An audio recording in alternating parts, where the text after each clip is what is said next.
जिस दिन का हमें बहुत बेसब्री से इंतज़ार था कि जहाँ पर हम इंतज़ार कर रहे थे कि वॉर कब खत्म होगा, हमारे पोर्टफोलियोज़ कब ऊपर जाएँगे, स्टॉक मार्केट कब से रैली करना शुरू कर देगा।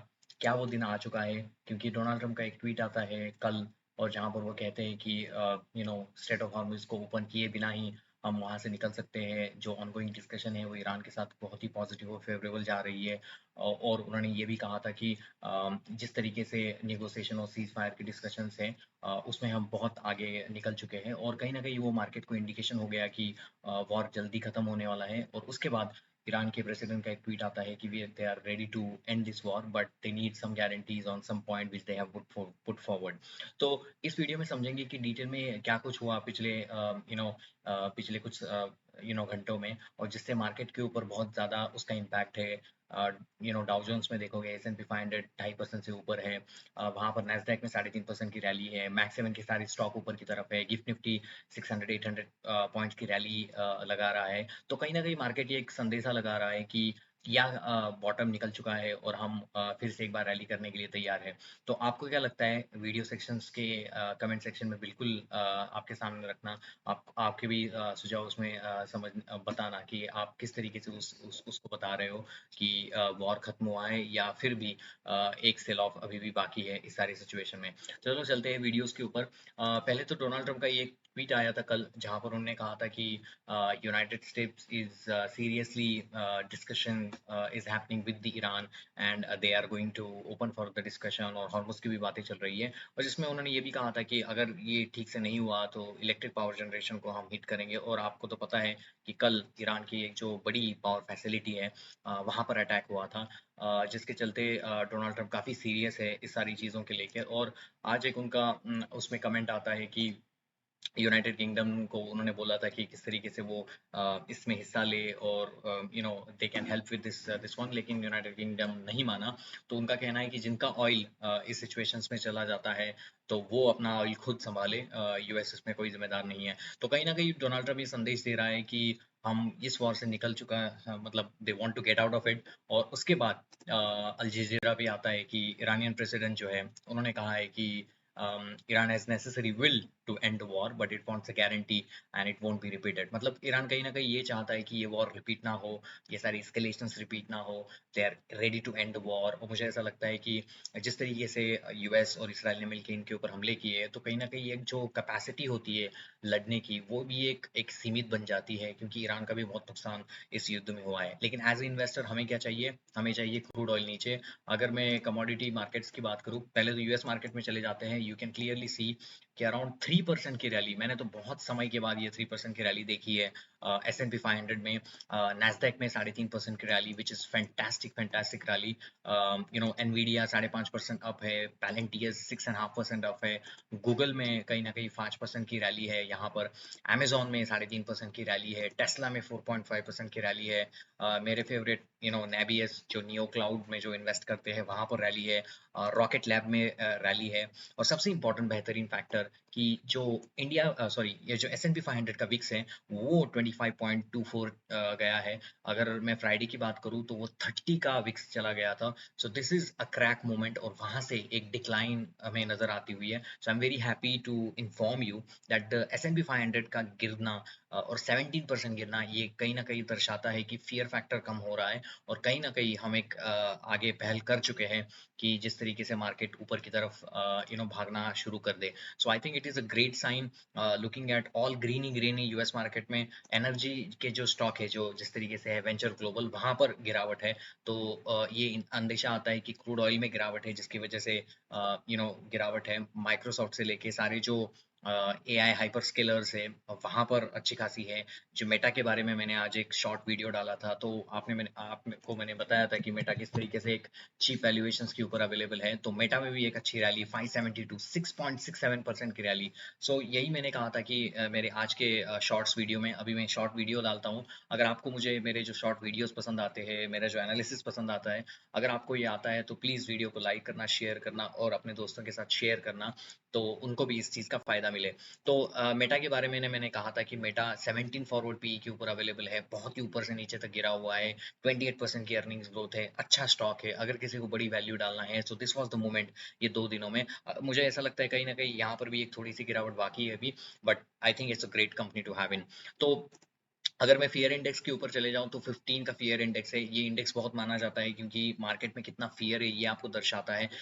एक्सट्रीम फ़ियर है, प्रीवियस क्लोज़ में कुछ 8 का था, अभी थोड़ा-सा ऊपर की तरफ ये भाग रहा है। तो ये अगर राइट साइड की तरफ चला गया तो हम बोलते हैं कि एक्सट्रीम ग्रीड है। तो एक्सट्रीम फ़ियर अभी है 15, लेकिन अगर मैं प्रीवियस क्लोज़ की बात करूँ तो इसके नंबर सिर्फ़ 8 थे, अभी ये नंबर 15 के ऊपर है, which is at least a good sign as far as this concern. अभी मैं फाइनेंशियल मार्केट के ऊपर चले आता हूँ, तो आपको ये नज़र आएगा कि निकाई छोड़ के नैस्डैक में रैली है, डैक्स में रैली है, डाउ जोन्स में रैली है, हैंग सेंग में रैली है, एफटीसी पे रैली है। I hope everyone knows this kind of index, this is a world indices including Germany, China, US. और जिस तरीके से आज की रैली है, आज के अगर एक्टिव स्टॉक देखोगे एनवीडिया में, Amazon, Microsoft, all these stocks is really really performing well.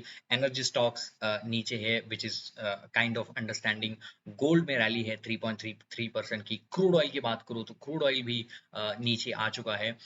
तो कहीं न कहीं it is a positive sign. अगर मैं कमोडिटी मार्केट्स की तरफ चले जाता हूँ, so which is a great sign for India that crude oil is at the level of 104।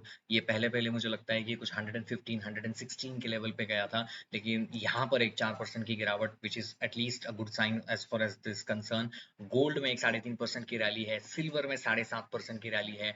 तो कहीं न कहीं ये रैलीज़ इंडिकेट करती है कि कहीं कहीं न कहीं ये मार्केट उस चीज़ को अंदेशा कर रहा है कि the bottom is very very has been passed and we are again railing.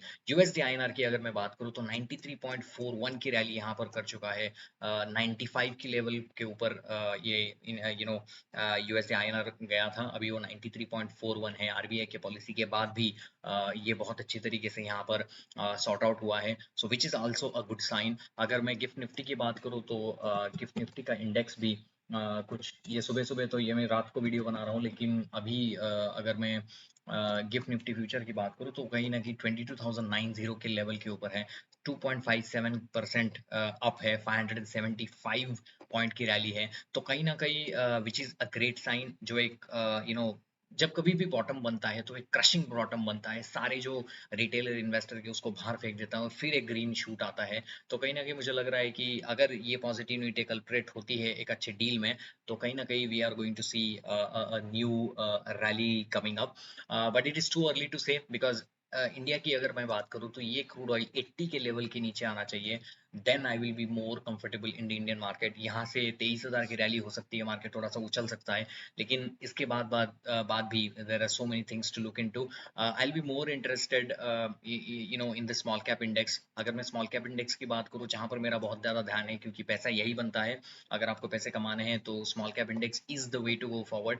अगर बहुत सारे स्टॉक अगर आप देखोगे वो 25 के फॉरवर्ड पी के नीचे अवेलेबल है, और 15,203 का एक जो लो लगाया था, यहाँ से मैं एक्सपेक्ट करता हूँ 16,000 17,000 तक की एक रैली यहाँ से स्मॉल कैप इंडेक्स में हो सकती है। तो मतलब कहीं न कहीं ये ग्रीन शूट नज़र आ रहे हैं। अगर मैं बॉन्ड यील्ड की बात करूँ, सबसे इम्पोर्टेंट फैक्टर है यूएस के लिए, तो वो है बॉन्ड यील्ड। तो कहीं न कहीं बॉन्ड यील्ड्स की अगर मैं बात करूँ तो बॉन्ड यील्ड में भी कुछ गिरावट है। यूएस 10 ईयर बॉन्ड भी 4.5 चला गया था, अभी वो 4.30 है। So which is at the great sign कि बॉन्ड यील्ड का गिरना 0.5% से, तो ये भी एक सही अंदेशा यहाँ पर नज़र आता है। और फ़ियर और ग्रीड इंडेक्स वो भी एक अच्छे पैमाने के ऊपर है। अगर मैं थोड़ा-सा आपको स्टॉक चार्ट दिखाऊँ यूएस मार्केट का, तो कहीं न कहीं Nvidia, Google, all the software names, AI related themes playing really really well. Tesla जैसे स्टॉक मैक्स 7 का हिस्सा है, वहाँ पर अच्छी है। फाइनेंस रिलेटेड जो स्टॉक है वहाँ पर अच्छी है। सेमीकंडक्टर प्लेस है, ब्रॉडकॉम हो, इंटेल हो, कॉस्को, एएमडी, ये सारे स्टॉक ऊपर है। तो पॉजिटिविटी कहीं न कहीं मुझे लग रही है कि वहाँ पर दिख रही है यूएस मार्केट में। और अगर कुछ खराब न्यूज़ नहीं आते 1-2 दिन के लिए, तो बिफोर एक फ्राइडे की जो छुट्टी है उसके पहले मुझे लगता है कि मार्केट में एक बाउंस आने की उम्मीद ज़रूर है। तो पॉजिटिविटी है। You can choose kind of a great stock, add gradually, don't get panic yourself. क्योंकि स्टॉक मार्केट का एक साइक्लिक नेचर होता है। 2003 से 2008 तक अच्छा पैसा मार्केट में बना था। उसके बाद 2000 हर एक 3-4 साल के बाद एक बियर फेज आता है। अभी जो बियर फेज चल रहा है 2000 मुझे लगता है कि कुछ सितंबर 2024 के बाद मार्केट में अच्छा खासा पैसा नहीं बना है। तो मुझे लगता है कि यही एक स्टेज है जहाँ पर एक लास्ट पेन बाकी है, जहाँ पर आप एक्यूमुलेशन कर सकते हो, जहाँ पर आपको अच्छे स्टॉक अच्छे वैल्यूएशंस के ऊपर मिलते हैं और फिर आप ऊपर की रैली बना देते हो। यहाँ से आपको लर्निंग अच्छी मिलती है, आपका पेशेंस यहाँ पर बहुत अच्छा मार्केट टेस्ट करता है और फिर जाके ये पेशेंस के बाद एक अच्छा रिवॉर्ड आपको एज ए इन्वेस्टर मिल जाता है, क्योंकि इन्वेस्टिंग में patience is very very very important और ignored fact actually in the investing, क्योंकि बहुत कुछ ना करते हुए भी you can make lot of money. अगर किसी ने वॉरेन बफेट का आज का इंटरव्यू नहीं सुना है, so I will encourage everyone to go and see that interview, because उनमें वो बता रहे हैं कि किस तरीके से वो अभी भी ये सोचते हैं कि Apple is a great stock, क्योंकि उनको ऐसा लगता है कि उन्होंने बहुत जल्दी बेच दिया, हालांकि उन्होंने $100 बिलियन कमाए उससे, लेकिन 95 की एज में भी वो थीसिस लगाना और वो सारी चीज़ों को अंडरस्टैंड करना कि मार्केट किस तरीके से जाता है। उन्होंने ये भी कहा है कि अभी जो मार्केट गिरा है वो कुछ भी नहीं है। 2008 के फाइनेंशियल क्राइसिस में 50% से ऊपर S&P 500 गिरा था, अभी तो कितना मुझे लगता है 13-14% की गिरावट S&P 500 में है, which is not at all is there. So उनका कहना है कि we are still in the bull phase, और you can see those interviews in X and everywhere. CNBC US ने लिया था उनका इंटरव्यू। So I think it's a great sign. India के लिए अगर मैं बात करूँ तो आई स्टिल फील कि अगर 90 का क्रूड नहीं आता है, 80-90 के क्रूड का लेवल अगर नहीं आता है, तो एक बुल मार्केट आना बहुत डिफिकल्ट है। लेकिन for the time being market में एक रैली हो सकती है, क्योंकि क्रूड नीचे है, बॉन्ड यील्ड नीचे है, यूएस का मार्केट साथ दे रहा है, तो कल आईटी में एक अच्छी बाइंग हो सकती है। That will be a great things to look into. But फिर भी आईटी का एक प्रॉब्लम है कि वो एआई के जो स्टॉक का जो प्रॉब्लम जो चल रहा है उसको भी हम नजरअंदाज नहीं कर सकते हैं। तो यही था एक मेरा शॉर्ट वीडियो कि जिसमें मैं आपको बताया कि किस तरीके से यूएस मार्केट में पॉजिटिविटी का सेंटिमेंट जारी है, और मार्केट में कुछ अच्छे सूट्स, अच्छे साइंस ऑफ द रिकवरी मुझे लग रहे हैं। और जो एक बॉटम और पैनिक सेलिंग हुई थी फ्राइडे, उसके comparatively there are far far better great days, as you can clearly see from my screen, like all the major indices, major stocks in the US market are fairly up. So it's excellent day, and I hope this continue in tomorrow's market as well. So अगर आपको मेरे video पसंद आते हो तो please video को like share और subscribe करना। Short video, thank you very much, and मिलते हैं नेक्स्ट डे में। Thank you.